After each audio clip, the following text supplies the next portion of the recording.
Hello friends, welcome back to சர்பத் கிட் channel. இன்னைக்கு வந்து சிம்பிளாக ஒரு சூப்பரான எக் ரெசிபி தாங்க பார்க்க போகிறோம். இது என்ன ரெசிபின்னு பார்த்தீங்கன்னா பட்டர் கார்லிக் எக் ஸ்கிராம்பிள்ங்க. இந்த பட்டர் கார்லிக் எக் ஸ்கிராம்பிள் வந்து டேஸ்ட் ரொம்ப சூப்பராக இருக்குங்க. ஒரு க்ரீமி டெக்ஸ்சரில் நமக்கு கிடைக்கும்.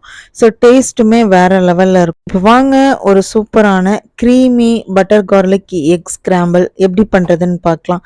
அதுக்கு முன்னாடி நம்ம சேனலை மறக்காமல் சப்ஸ்கிரைப் பண்ணி சப்போர்ட் பண்ணிக்கோங்க. கூடவே பெல் ஐக்கானை கிளிக் பண்ணிக்கோங்க. இப்போ வாங்க வீடியோக்குள்ளே போகலாம். இன்னைக்கு வந்து பட்டர் கார்லிக் எக் ஸ்கிராம்பிள் பண்ண போகிறோம். ஃபஸ்ட்டு ஒரு மிக்சிங் பவுல் எடுத்துக்கோங்க. அதில் 4 முட்டையை உடச்சி ஊற்றிக்கலாங்க.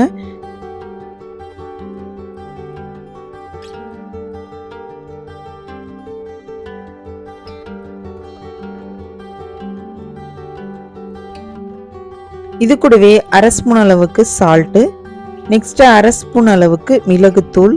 இப்போ இது எல்லாத்தையுமே நல்லா மிக்ஸ் பண்ணி விட்டுறலாங்க.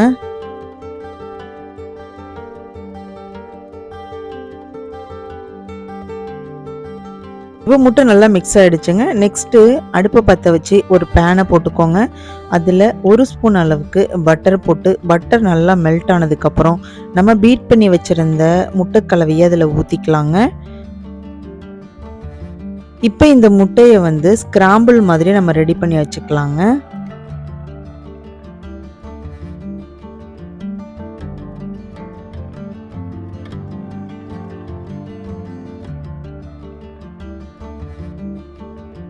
எக்கு ஸ்கிராம்பிள் வந்து ரொம்ப வேகக்கூடாதுங்க. ஸோ ஒரு 3/4 பாகம் வெந்ததுக்கப்புறம் ஒரு பிளேட்டில் எடுத்து வச்சுக்கலாங்க.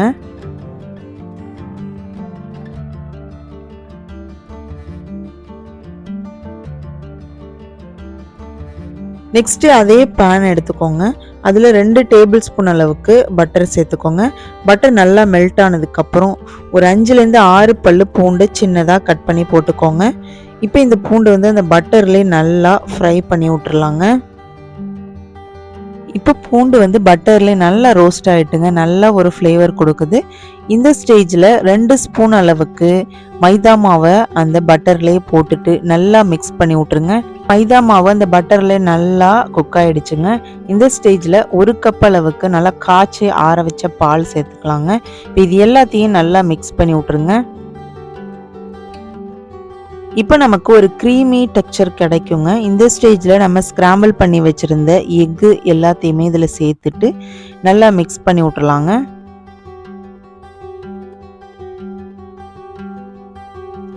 இது கூடவே 1/2 ஸ்பூன் அளவுக்கு சில்லி ஃப்ளேக்ஸ் சேர்த்துக்கலாம். நெக்ஸ்ட்டு ஒரு ஃப்ளேவருக்காக 1/2 ஸ்பூன் அளவுக்கு ஓரிங்கானோ சேர்த்துக்கலாங்க. இது எல்லாத்தையும் நல்லா மிக்ஸ் பண்ணி விட்டுறலாங்க.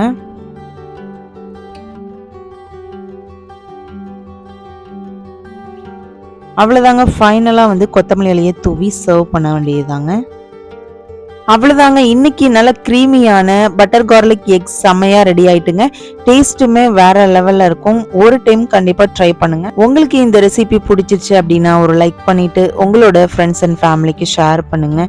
நாளைக்கு ஒரு சூப்பரான ரெசிபியோட நான் உங்களை வந்து மீட் பண்ணுறேன். நம்மளோட சர்பத் கிட் சேனலில் நிறைய குக்கிங் வீடியோஸ், ட்ராவல் வீடியோஸ் எல்லாமே அப்லோட் பண்ணியிருக்கோம். நீங்கள் நம்ம சேனலுக்கு புதுசு அப்படின்னா கண்டிப்பாக விசிட் பண்ணிக்கோங்க.